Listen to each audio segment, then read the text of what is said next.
Oke, bismillah.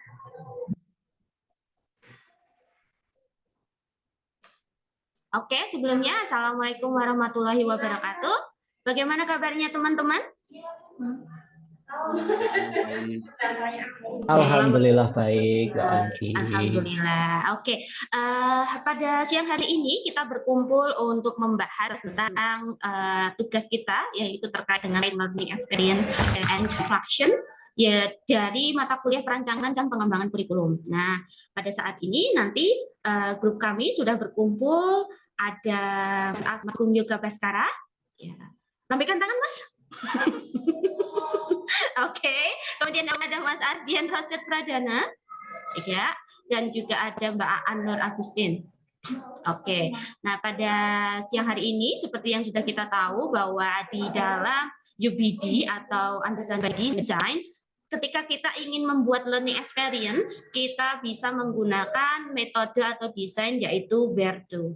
Nah, untuk kelompok kami kita akan membahas tentang W atau W, di mana itu mengartikan artinya itu yaitu where atau why. Oke. Untuk pemaparan akan dilakukan oleh teman-teman saya.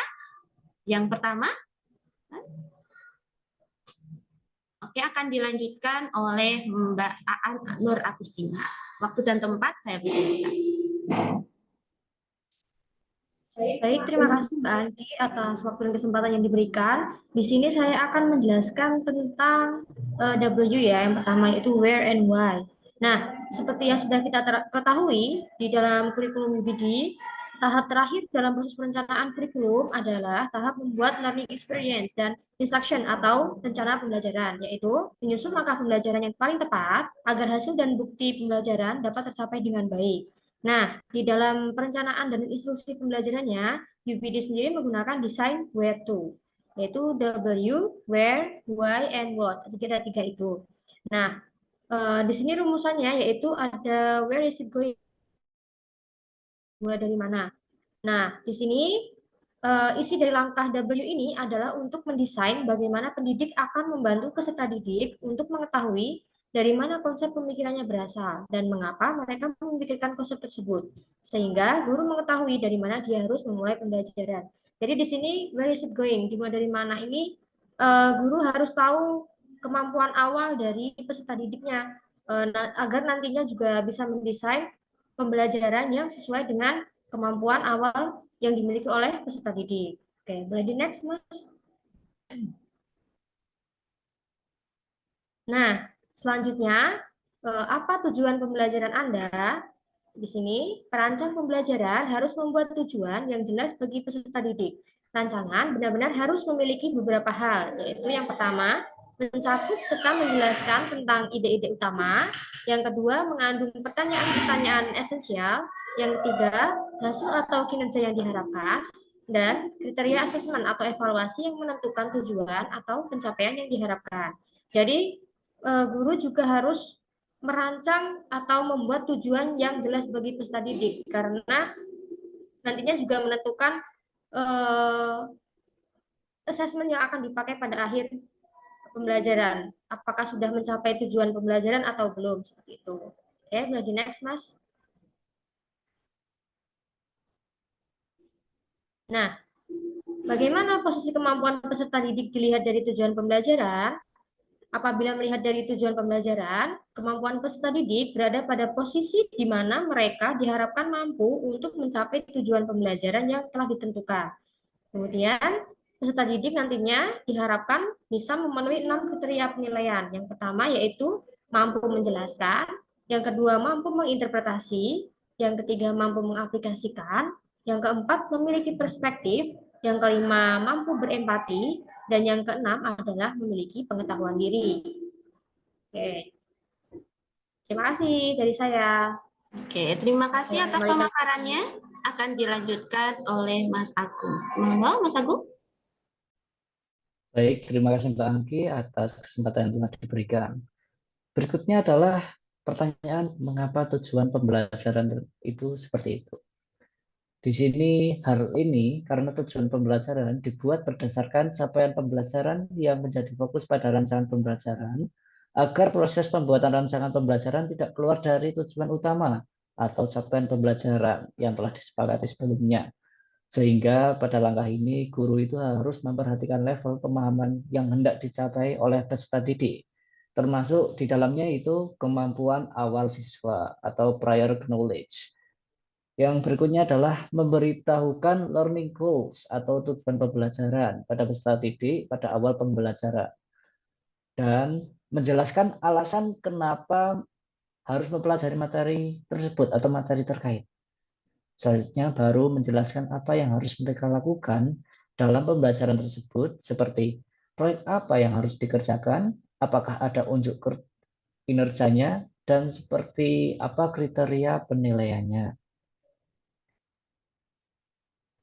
Kemudian adalah menentukan unjuk kinerja atau dari 6 unjuk kerja. Jadi dalam penilaian pada UPD berupa unjuk kerja itu memiliki diperlukan beberapa perangkat penilaian untuk menilai pemahaman peserta didik. Proses evaluasi dan unjuk kerja peserta didik dilakukan berdasarkan kriteria-kriteria tertentu. Nah, kriteria di sini digunakan untuk menentukan dan mengukur tingkat pemahaman dari peserta didik.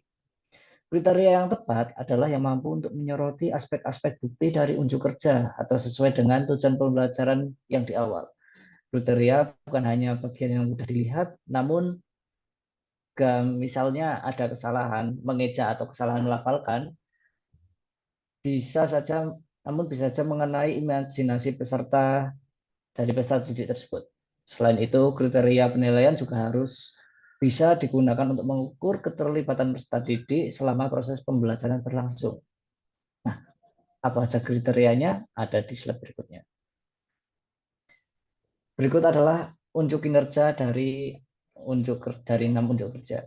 Yang pertama itu adalah dari unjuk kerja penjelasan. Nah, dalam penjelasan ada 5 unjuk kinerja yang menjadi poin utama, yaitu yang pertama adalah akurat, koheren, dibenarkan atau justified, sistematis, dan prediktif. Untuk interpretasi, unjuk kinerja ada 5, yaitu bermakna, berbagai wawasan, signifikan, ilustratif, dan membuat jelas. Berikutnya untuk aplikasi, unjuk kinerjanya yaitu efektif, efisien, fasih, adaptif, dan anggun atau graceful dalam pengaplikasiannya. Untuk perspektif, fokus utamanya itu adalah kredibel, mengungkap wawasan, masuk akal, dan tidak biasa. Berikutnya yaitu empati, ada sensitif, terbuka, reseptif, perseptif, dan taktis atau tactful untuk empati. Dan untuk yang terakhir yaitu pengetahuan diri, peserta didik diharapkan mempunyai sadar diri atau self-aware, metakognitif, penyesuaian pada diri sendiri, reflektif, dan juga bijak. Baik, terima kasih untuk waktu kesempatan yang telah diberikan. Selanjutnya akan dijelaskan oleh pemaparan berikutnya.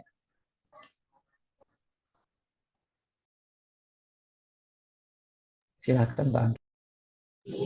Oke, terima kasih atas waktunya, Mas Agung. Dilanjutkan oleh Mas Ardian Rosyid Pradana. Waktu dan tempat saya persilakan. Baik, terima kasih. Saya akan membacakan tentang apa kriteria yang akan dinilai untuk dipahami. Baik, pada bagian ini persyaratan ini lebih ketat daripada yang pertama kali muncul. Ini berarti bahwa pekerjaan yang diharapkan, tujuannya, dan kewajiban belajar terakhir semuanya harus transparan kepada pembelajar. Jadi harus jelas dan dapat dilihat oleh pembelajar. Peserta didik harus mampu menjawab pertanyaan-pertanyaan berikut dengan spesifik seiring perkembangan unit berdasarkan aktivitas dan materi yang dirancang oleh guru. Baik. Next.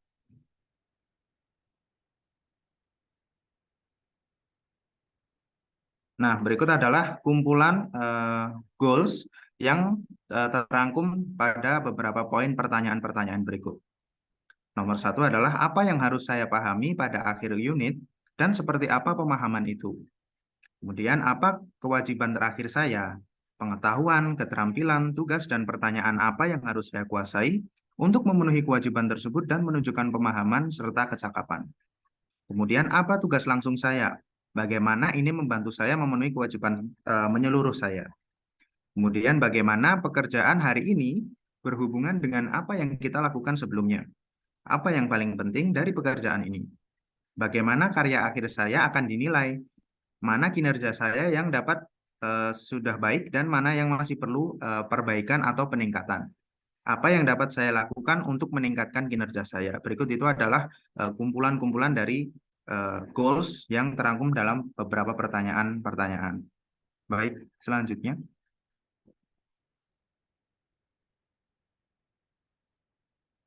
Nah, kemudian saya juga akan menjelaskan sedikit tentang backward design dalam materi bahasa Inggris ability and willingness. Pada bagian ini tahap 1 yaitu menentukan hasil yang dicapai, yaitu adalah establish goal atau tujuan utama. Tujuan utamanya adalah peserta didik dapat memahami dan menyampaikan informasi terkait kegiatan sehari-hari yang menggunakan ekspresi ability and willingness. Kemudian tujuan pembelajaran adalah peserta didik mampu mengidentifikasi ungkapan yang berkaitan dengan ability and willingness. Kemudian peserta didik mampu menanyakan dan memberikan informasi terkait ungkapan yang menggunakan ability and willingness. Baik, untuk materi selanjutnya akan dibacakan oleh Mbak Anggi. Terima kasih. Oke, terima kasih banyak Mas Adrian. Saya akan melanjutkan apa yang sudah dipaparkan oleh Mas Adrian. Di sini karena kita adalah mahasiswa dari pendidikan bahasa Inggris, makanya kita mencoba untuk mengaitkan antara W atau dari where to tadi ke pembelajaran. Seperti yang sudah dipaparkan oleh Mas Adrian tadi, itu ada beberapa tujuan utama. Nah, tujuan utama itu tadi apa yang harus dicapai siswa. Nah, itu ketika pembelajaran kita bisa menyampaikannya langsung kepada siswa agar siswa itu mampu atau tahu apa yang harus dilakukan, apa yang hendak dilakukan. Itulah sebabnya ketika kita melakukan pada proses awal itu ada kegiatan yang namanya persepsi. Nah, agar kita tahu apa yang diinginkan guru dan apa yang harus dilakukan anak-anak dan juga kegiatannya apa saja. Nah, dalam prosesnya itu kita juga harus mengcompile dari tujuan-tujuan, evidence ataupun pertanyaan-pertanyaannya itu di modul. Nah, di sini ada beberapa essential question atau pertanyaan pemantik yang bisa digunakan guru untuk memulai kelas. Ya, what do you do in your free time? Karena ini berhubungan dengan ability and willingness, makanya guru bisa memberikan pertanyaan tersebut. Kemudian karena ada tujuan, otomatis ada pengetahuan dan juga keterampilan yang harus dilakukan siswa atau yang harus dicapai siswa. Yang pertama, untuk pengetahuan, itu peserta didik mampu mengidentifikasi ungkapan yang berkaitan dengan ability and willingness. Kemudian keterampilannya, yaitu peserta didik mampu menanyakan, kemudian memberikan informasi dengan ungkapan menggunakan ability dan willingness. Next. Next, Mas Baga. Oke. Nah, maaf sebelumnya. Oke. Nah, di sini karena berhubungan dengan pemaparan yaitu pemahaman, karena kita menggunakan backward design, ya. Di sini ada 3 pemahaman yang sebelumnya sudah dipresentasikan oleh Mas Agung. Itu kita menggunakan 3, yaitu pertama explain, kemudian interpretation, dan yang terakhir adalah apply. Nah, untuk yang explain, itu can explain, dapat menjelaskan. Di sini kita membuat tujuan agar siswa dapat menjelaskan perbedaan antara kalimat yang menyatakan kemampuan atau ability dan kalimat yang menyatakan kemauan. Untuk bagian interpretasi atau menginterpretasikan, itu siswa dapat menyimpulkan struktur kalimat dari ability dan willingness. Dilanjutkan dengan siswa dapat menganalisis kalimat atau percakapan termasuk dalam pernyataan tentang ability dan willingness. Kemudian dalam mode apply, yaitu menerapkan, siswa dapat membuat percakapan yang berisi tentang ability and willingness. Nah, seperti yang kita tahu dari pemahaman-pemahaman tadi akan diwujudkan dalam bentuk evidence atau assessment. Nah, di dalam assessment ini ada beberapa kriteria pemahaman nilai, yaitu kita bisa mendapatkan penilaian-penilaian yang sudah dijelaskan tadi itu dengan cara melakukan itu, anak-anak disuruh untuk mengerjakan lembar kerja peserta didik atau LKPD, kemudian melakukan unjuk kerja atau menjelaskan tentang apa yang pemahaman mereka, kemudian lembar brainstorming, jadi digunakan untuk proses apply atau menerapkan tadi, kemudian video atau audio percakapan di sini untuk menilai kemampuan siswa dalam membuat percakapan yang berisi tentang materi terkait. Oke, itu tadi adalah pemaparan dari kami terkait learning experience menggunakan desain where to, yaitu W, yaitu where, why, and what. Itu tadi pemaparan dari kami. Terima kasih atas perhatiannya. Jika ada pertanyaan, bisa langsung diaturkan kepada kami atau mungkin melalui kolom komentar di bawah ini. Oke, adakah mungkin tambahan dari teman-teman? Ada tambahan? Sudah cukup, Mbak. Sudah?